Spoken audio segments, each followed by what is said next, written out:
seja muito bem-vindo à nossa aula online no nosso curso básico de teologia da Paz Church Taboão da Serra.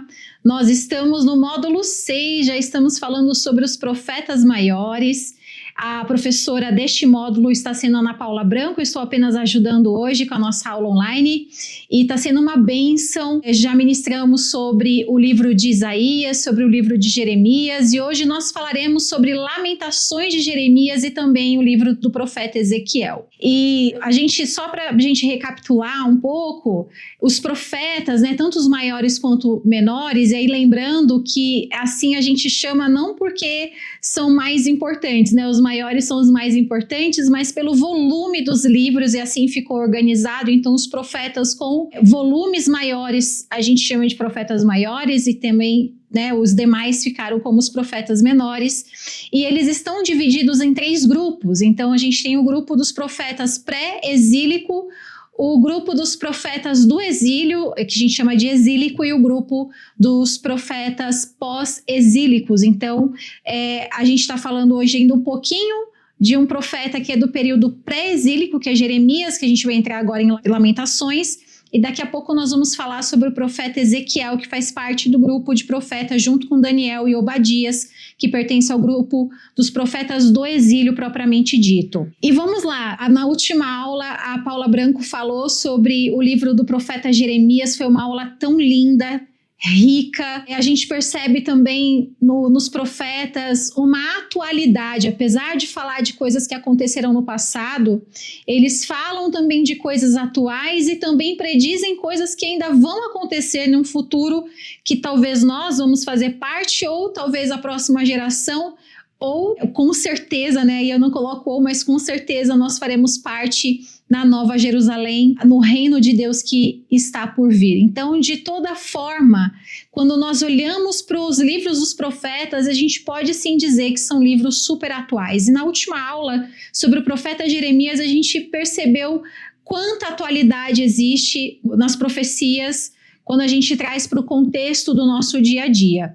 E a gente vai ver que em Lamentações e depois em Ezequiel não é muito diferente. Então, que você e eu possamos ser abençoados de uma forma muito viva e eficaz pela palavra de Deus, trazendo para a nossa vida, trazendo para o nosso contexto pessoal, individual, aquilo que Deus quer ministrar ao nosso coração a respeito dessas profecias e de relatos de coisas que já aconteceram, mas que com certeza nós vamos ver que tem coisas que ainda vão acontecer e coisas que já estão acontecendo agora, né, nos nossos dias atuais. Então, como era costume, né, os judeus usavam a primeira palavra do livro para dar um nome para ele. Então, a palavra utilizada no texto original do hebraico, que hoje nós chamamos de Lamentações, é uma palavra que pode ser traduzida por ai. A gente vê em Isaías isso também, os ais, né, os profetas eles trazem essa questão dos ais, que são de momentos de grande tribulação, de tristeza, de dificuldade. E para o nosso contexto, depois das traduções, a gente então tem aí Lamentações, que não deixa de ser um ai, né? A gente vai entendendo que faz parte de um ai, de um pedido de socorro, de um grito de ajuda pelo Senhor. Então aí a gente tem a origem do nome do livro. E lá em 2 Crônicas 35:25 diz que o profeta Jeremias ele compunha lamentações. Então a gente tem várias evidências históricas e do próprio livro para realmente constatar que foi o profeta Jeremias quem escreveu Lamentações. A gente vai perceber também que esse livro é como um apêndice do livro de Jeremias. Então, eles se completam, apesar de estarem, né, de forma separada, mas são livros que se completam. E também, até onde nós sabemos, Jeremias é o único escritor sagrado conhecido que testemunhou a tragédia de Jerusalém no ano de 586 a.C. Então, Jeremias ele é um profeta que viu de vivenciar, de experimentar a destruição de Jerusalém. Então, a gente vai ver aqui depois também nas profecias de Ezequiel que foi muito tenebrosa a destruição de Jerusalém. Então, o profeta, a gente vai ver aqui nas Lamentações que realmente o que ele eleva a Deus é uma oração, é um pedido de socorro e também de entendimento do que estava acontecendo da parte parte de Deus, o que Deus estava querendo falar e mostrar para o povo, né, de Israel, de Judá, através da destruição da cidade e do sítio que foi tão terrível, que trouxe grande matança, grande destruição. Então a gente vai vendo também isso aqui em Lamentações, a profundidade de Jeremias no lamento, na oração, na intercessão. A Paula Branco falou na última aula, na nossa aula presencial, que essa é uma característica do profeta Jeremias. Então ele é um profeta de compaixão. Então ele olha para a situação, para o que está acontecendo, e ele tem profunda compaixão. E a compaixão leva Jeremias à intercessão, a clamar diante de Deus, que já aí já nos traz uma lição para a vida prática, que a gente vai aprofundar um pouco mais aqui em Lamentações. Então Jeremias, ele, como esse profeta que é cheio de compaixão, que é cheio de misericórdia, né? Ele leva esse lamento, esse clamor diante de Deus. A gente vai depois ver que o livro ele está dividido em 5 poemas, né? Na verdade, não é que ele está dividido, ele possui 5 poemas. A gente vai falar um pouco mais deles daqui a pouco, realmente dentro do próprio livro. Mas antes, a gente precisa fazer um contexto geral aqui. Então, Lamentações, a gente pode dizer que é um apêndice à profecia de Jeremias, que registra a tristeza aguda e dolorosa do profeta pelas misérias e desolações de Jerusalém, resultantes de seu sítio e destruição, como a gente acabou de falar. As dores e lamentações expressadas na profecia de Jeremias encontram aqui o seu auge.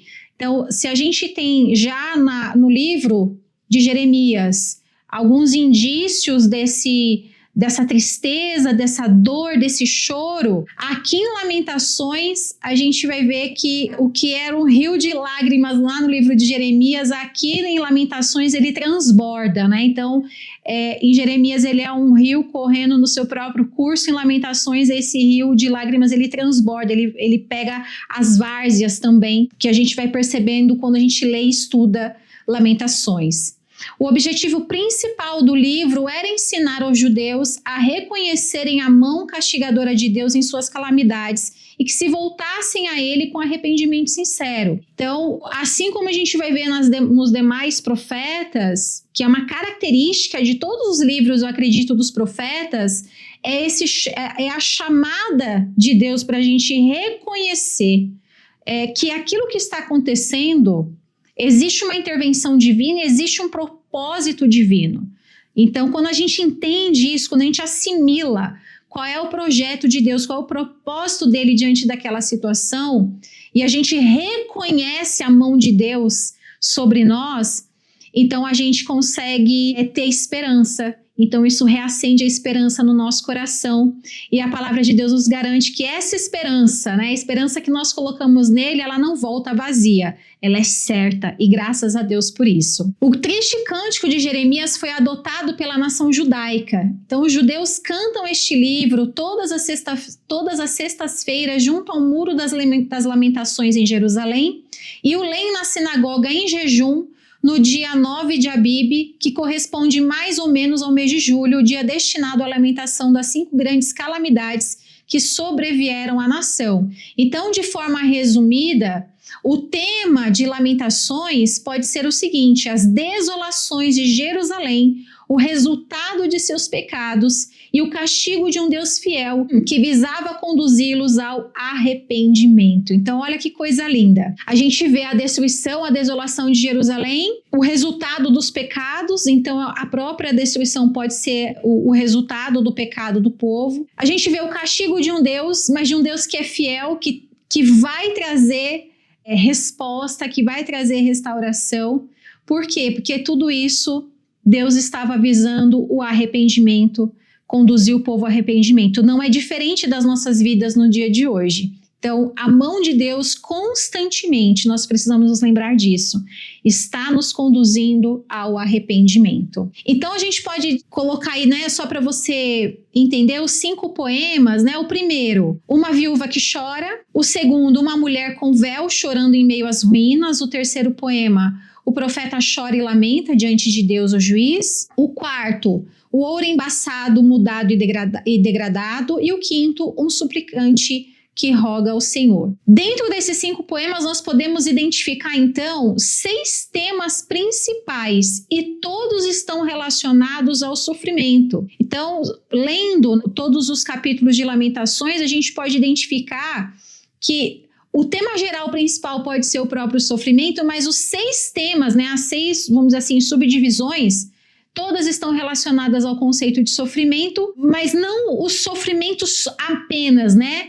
Mas qual é o propósito? Aonde Deus quer nos conduzir? Onde que Ele quer nos levar? Onde é que Deus queria levar o seu povo escolhido? Então, um deles é o sofrimento do povo, né? O sofrimento de Judá, de Israel, era o resultado dos seus pecados. Então, esse tema do sofrimento como resultado do pecado, ele é visto em todos os capítulos. É interessante isso. Então, eles ali sabiam que o seu sofrimento não havia vindo sobre eles por acaso, tinha um propósito.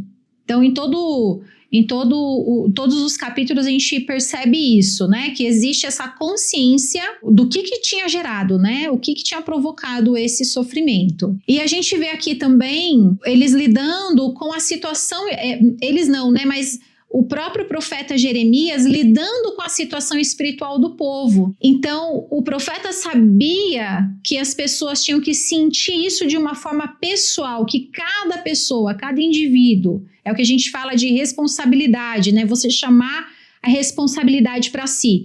Então, ele sabia que cada um tinha que chamar a responsabilidade para si, de sentir isso de uma forma pessoal, mas Jeremias ele tinha uma compreensão espiritual dessa questão. Então, ele se levanta como intercessor também diante de Deus. Um outro tema é o sofrimento. O sofrimento deles era visto como se causado por Deus e não por seres humanos, né? Então, fica bem nítido isso, né? O profeta ele está constantemente consciente de Deus, dos seus propósitos e do relacionamento de Deus com o seu povo.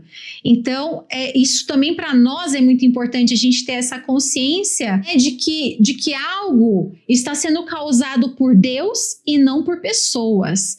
Quantas vezes eu e você passamos por situações nas nossas vidas, né, na nossa vida pessoal, e a gente quer atribuir isso a pessoas, né, ao casamento, à família, à igreja, amigos, trabalho, vizinho, seja o que for. Mas, na verdade, aquela situação está sendo direcionada, conduzida pelo próprio Deus. É o próprio Deus que está causando isso. Outro, sofrimento, lágrimas e oração devem andar juntos, né? Então, também no decorrer do livro de Lamentações, a gente vê que o choro, porque por causa do sofrimento a gente chora, mas isso não pode ser de forma isolada. Então, a gente tem que pegar o sofrimento, o nosso choro e orar, interceder, clamar diante de Deus.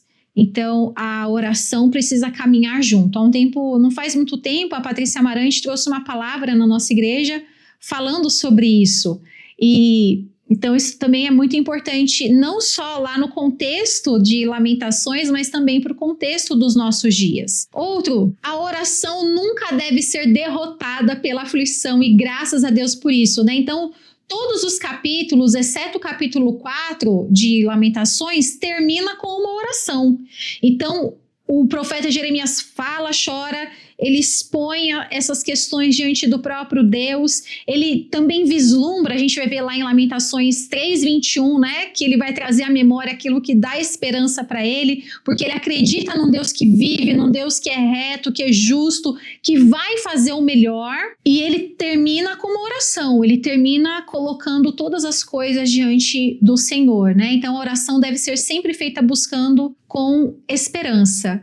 Então, oração e esperança. E também, né, nessa questão, fala não acerca da esperança, mas também da misericórdia, da compaixão e da fidelidade de Deus, né? No próprio capítulo 3 de Lamentações a gente vê isso, né? Então, a esperança, ela está aí caminhando junto com a misericórdia, a compaixão e a fidelidade de Deus. E também um outro tema importante em Lamentações é que Deus pode ter usado a Babilônia. E a gente vai vendo, né, ao longo do estudo dos profetas maiores, dos profetas menores, que era da vontade de Deus que fosse assim, né, que o Judá fosse para o exílio da Babilônia para cumprir um propósito. Mas a gente não pode achar que Babilônia é maior do que o propósito de Deus, né? Então, Deus pode ter usado a Babilônia, mas isso não significava que os babilônios eram seus eleitos ou que ele era a favor dos seus métodos cruéis. Então, Deus não estava a favor da Babilônia, Deus estava a favor do seu povo.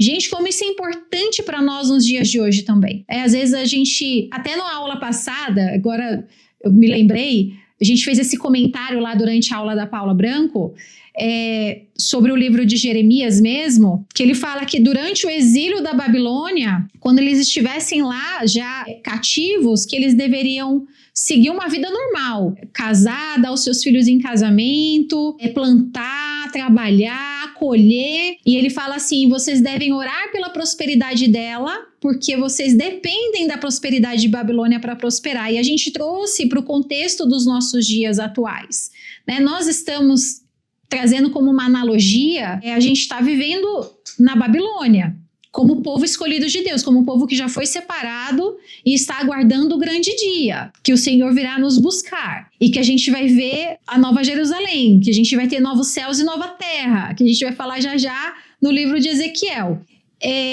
Então, o que a gente tem que ter em mente? Que esse mundo que nós estamos, apesar de Deus usar as situações desse mundo, desse plano que nós estamos vivendo, para cumprir os seus propósitos, eu não posso esquecer que Deus não está a favor da Babilônia, Ele está a favor do seu povo. Então, aquilo que o seu povo clama, aquilo que o seu povo ora, aquilo que o seu povo faz diante de Deus é o que vai prevalecer, é maior do que a própria Babilônia. Isso é muito interessante dentro do livro de Lamentações. Aqui a gente pode ver também Cristo revelado, né? A gente falou sobre isso, a Paulinha falou sobre isso na semana passada, e aqui em Lamentações também a gente vai ver Cristo revelado, né? Porque o livro de Lamentações é um relato do olhar do profeta para a cidade de Jerusalém, assolada, destruída, com cheiro de morte, né? Situação causada pelo desterro, né, de boa parte de sua população para a Babilônia. E aqui a gente vê Cristo representado na figura do profeta que chora ao ver a cidade santa destruída.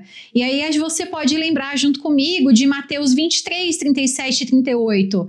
Quando Jesus ele olha para Jerusalém, ele chora diante de Jerusalém, de ver ali que aquele povo não estava crendo que ele era o Messias. Não só isso, mas ali, poucos anos para frente do próprio Cristo, Jerusalém foi destruída novamente. A situação foi tão cruel que as mães tiveram que comer os seus próprios filhos. De novo aconteceu isso, vê lá no advento de Cristo. E o próprio Jesus se coloca ali também diante de Jerusalém.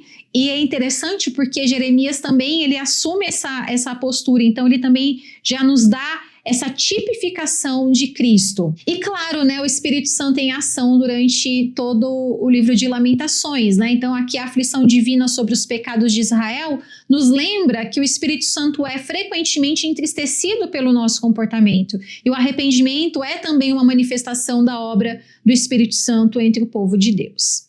Amém? Então aqui a gente é um resumo geral de Lamentações. Agora nós vamos partir para o livro do profeta Ezequiel, né? Ezequiel é um dos profetas do período do exílio, assim como Daniel também é do período do exílio e Obadias. O nome Ezequiel significa Deus fortalece, né? Olha que significado lindo. E ele é identificado nas escrituras, logo no capítulo 1, versículo 3, como Ezequiel, filho de Buzi, o sacerdote. Provavelmente, né, ele era membro da família sacerdotal dos Zadoqueus. Essa família dos Zadoqueus se tornaram importantes durante as reformas do reinado do rei Josias. Então, Josias é aquele rei de Israel que fez uma reforma, não só política, mas uma reforma espiritual, né, chamando o povo de novo ao temor do Senhor. E Ezequiel ele começa o seu ministério de profeta na própria Babilônia, 7 anos antes da destruição de Jerusalém.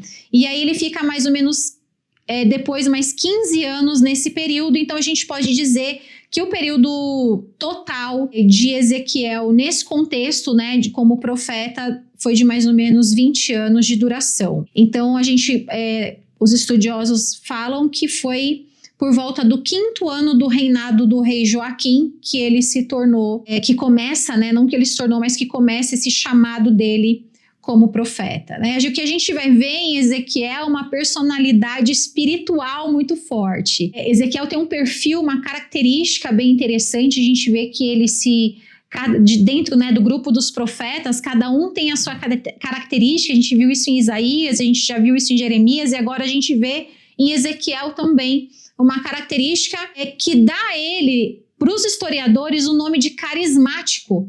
Por quê? Porque as experiências espirituais de Ezequiel, elas antecipam essa atividade do Espírito Santo que a gente vê no Novo Testamento. Então, as experiências que ele tem são muito comparativas com aquilo que a gente vai ver depois de ação do Espírito Santo no Novo Testamento. 2 temas teológicos agem com equilíbrio, né, no pensamento do profeta Ezequiel. Então, a gente vai ver, né, que na doutrina do homem, Ezequiel, ele colocou a ênfase no dever pessoal. A gente vai ver isso lá no capítulo 18, versículo 4, porque ele fala: a alma que pecar, essa morrerá. Então, aquilo que antes era atribuído, né, os pais pecaram, a geração passada pecou, então é por isso que eu estou sofrendo. E ele traz aqui, na doutrina do homem, o chamamento para responsabilidade pessoal. Não, a alma que pecar, você, a responsabilidade é sua. Não coloque no seu antepassado, não coloque na geração futura. A alma que pecar, essa morrerá. E por outro lado, também ele enfatizou a graça divina no renascimento da nação. A gente vai ver daqui um pouquinho. O arrependimento do remanescente fiel entre os exilados resultaria na recriação de Israel a partir dos ossos secos. A gente vai falar um pouquinho mais daqui a um pouquinho também. O Divino Espírito os estimularia a uma nova vida. Por essa ênfase no Espírito Santo na regeneração, Ezequiel antecipava a doutrina do Novo Testamento, como a gente acabou de falar, do Espírito Santo. Especialmente quando a gente vê no Evangelho de João. E o livro de Ezequiel, ele vai se dividir de uma forma bem natural em 3 partes principais, né? A primeira, Ezequiel recebendo o seu chamado como profeta, entre os capítulos 1 até o capítulo 3. A segunda parte, Ezequiel profetizando contra nações vizinhas.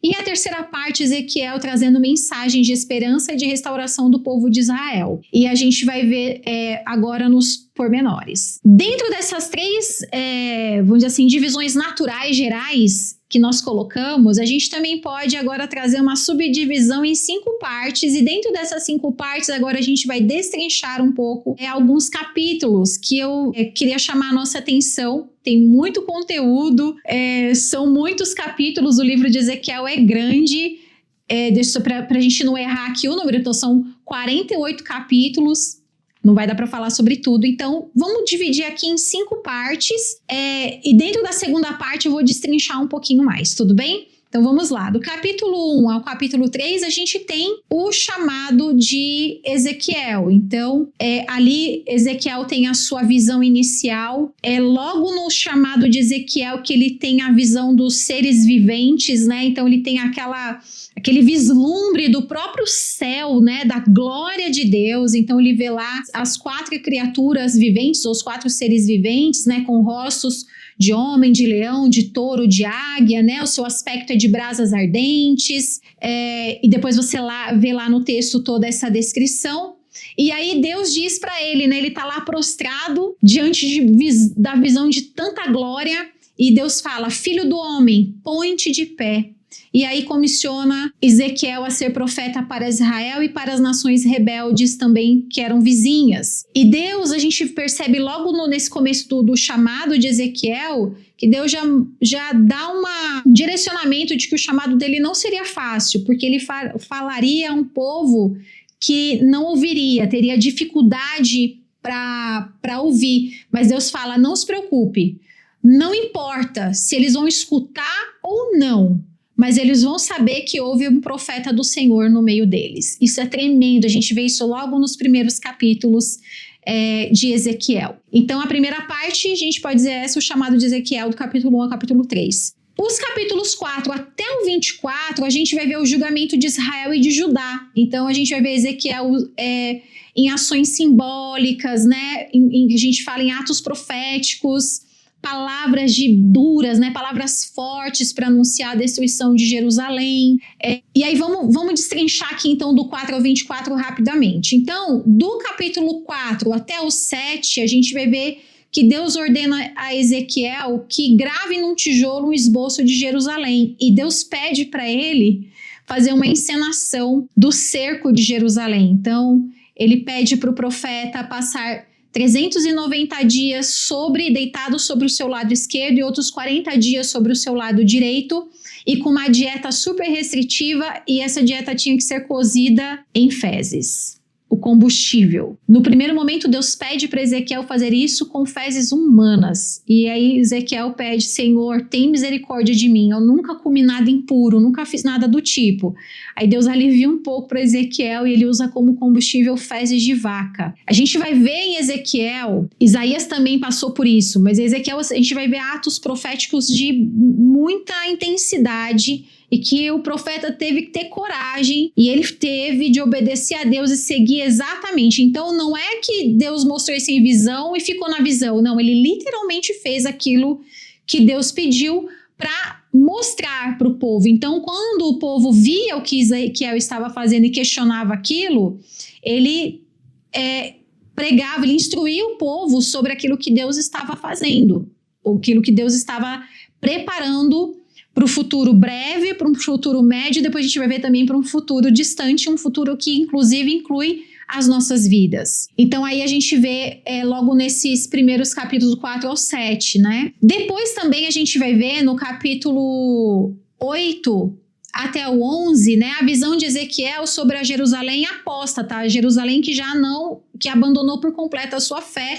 E no capítulo 8 especial, a gente tem aí a profecia na íntegra do que vai acontecer com Jerusalém, que ela vai ser sitiada e ela vai ser completamente destruída, como ela vai ser destruída e como isso vai afetar o povo. Então, Ezequiel é transportado numa visão para Jerusalém, onde vê as coisas detestáveis que sucedem no templo de Deus, né? Então, a gente vê lá, depois você lendo, né, que no pátio do templo há um símbolo repugnante que incita Deus ao ciúme.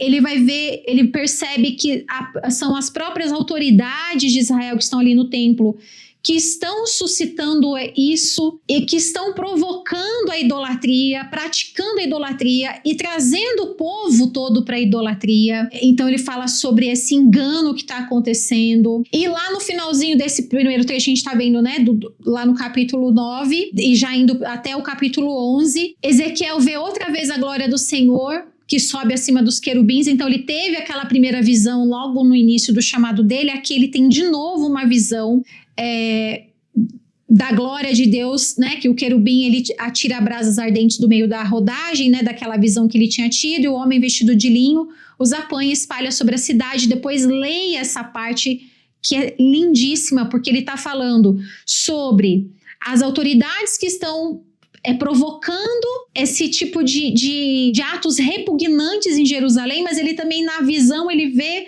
6 homens e um 7º que tem as roupas de linho e que eles estão selando aqueles que não concordam com a idolatria e não concordam com os atos detestáveis que estão sendo praticados em Jerusalém. Ou seja, ele está falando aqui de um remanescente, né, daqueles que não se dobraram. Em toda a história de Israel, de Judá, a gente sempre vai ver, irmãos, que há um remanescente. Há sempre pessoas que temem ao Senhor. Podem ser poucos, mas eles existem. E eles são preservados no Senhor. E graças a Deus por isso. Ainda dentro dessa porção do 4 ao 24, então aqui do capítulo 12 até o 19, a gente tem profecias adicionais em Babilônia relativas a Jerusalém. Então, mais uma vez, a gente vai ver Ezequiel se tornando um ator de uma cena simbólica, de mais um ato profético. Então, durante o dia, ele tira de sua casa sua bagagem para o exílio, e daí à noite ele passa por um buraco da muralha da cidade com o rosto encoberto, e ele explica, né, o contexto. Lá no capítulo 12, versículo 11, irão para o exílio, para o cativeiro. né? Então ele faz essa representação pelo tempo que Deus determina. E aí ele traz um chamamento, né, no capítulo 13 sobre os profetas, porque ele não era o único profeta, existiam outros que se diziam profetas, mas eram profetas que andavam segundo o seu próprio espírito, segundo o seu próprio entendimento. E esses profetas estavam dizendo que tudo ia ficar bem, que haveria paz em Jerusalém, quando na verdade Deus estava dizendo: eu vou destruir Jerusalém. Que paz, né? Então, a gente tem um versículo bastante conhecido aqui que diz paz. Eles clamam paz quando não há paz. E aí o texto fala que mesmo que Noé, Daniel e Jó estivessem em Jerusalém, não poderiam salvar a nenhuma alma, senão a si próprios. Aqui nessa porção, né, no capítulo 18, versículos 2 a 4, a gente vê uma repreensão de Deus, né, para os exilados, dizendo assim: os pais é que comem as uvas verdes, mas são os dentes dos filhos que ficam embotados. Não, a alma que pecar, ela é que morrerá. Os justos continuarão a viver. Então, aqui a gente vê Deus trazendo essa responsabilidade pessoal, que o pecado ele é pessoal. E do 20 ao 23, a gente vai ver as denúncias contra Jerusalém. Então, mais uma vez, né, os anciãos dentre os exilados vem Ezequiel para inquirir a Deus, para questionar o que está acontecendo. E aí, de novo, Ezequiel narra, né, a longa história da rebelião e da depravação relacionada à idolatria de Israel, né? Um aviso de que Deus pediu uma espada para executar julgamento contra ela. Então, quanto mais as pessoas queriam fugir do que ia acontecer em Jerusalém, mais Deus estava mostrando o que ele ia fazer, que a destruição seria certa e tinha um propósito. E o começo do sítio final de Jerusalém, né? Então, no capítulo 24, Deus anuncia a Ezequiel que o rei da Babilônia cercou Jerusalém neste 10º dia do 10º mês, compara a cidade murada a uma panela de boca larga, sendo os seletos habitantes a carne dentro dela, por meio de fervura, tire-se toda a impureza da abominável idolatria de Jerusalém. Naquele mesmo dia, quando isso está acontecendo, a esposa de Ezequiel morre. E Deus fala para o profeta que ele não podia chorar pela morte dela. Isso é sinal de que eles não deveriam prantear a destruição de Jerusalém, pois é julgamento da parte de Deus. Irmãos, a gente às vezes olha para esses textos, parece que é meio confuso, como assim que Deus era certo que ia destruir, mas Deus estava dando a oportunidade, mais uma vez, do arrependimento. Depois a gente vai ver na volta do exílio, como a gente já até estudou com Neemias, Esdras, principalmente ali no livro de Esdras, quando ele faz aquela chamada para que o povo se arrependesse, quando o povo que tinha voltado do exílio, né, que eles foram em várias partes, em vários grupos, mas daquele que estava ali naquele momento com Esdras, quando eles ouvem a leitura das escrituras pela primeira vez em tantos e tantos anos, diz que o choro podia ser ouvido de longe, tamanha contrição, tamanho quebrantamento. Então, houve um cumprimento de propósito com tudo isso que aconteceu. E para as nossas vidas, a gente tem que, quanto antes a gente dobrar nosso serviço, quanto mais rápido a gente dobrar e quebrantar o nosso coração, melhor vai ser, irmãos. Melhor vai ser. Então, talvez nós possamos até estar passando por situações difíceis, por momentos de dificuldade. Tudo que nós podemos fazer é nos quebrantar, nos humilharmos diante do Senhor e esperar que Ele cumpra com o seu propósito, porque é certo o seu propósito. E o seu propósito para nos dar um futuro de paz. Isso é tão maravilhoso. E aí a gente vai ver a quarta porção dos capítulos 25 a 32, o juízo contra as nações inimigas de Israel.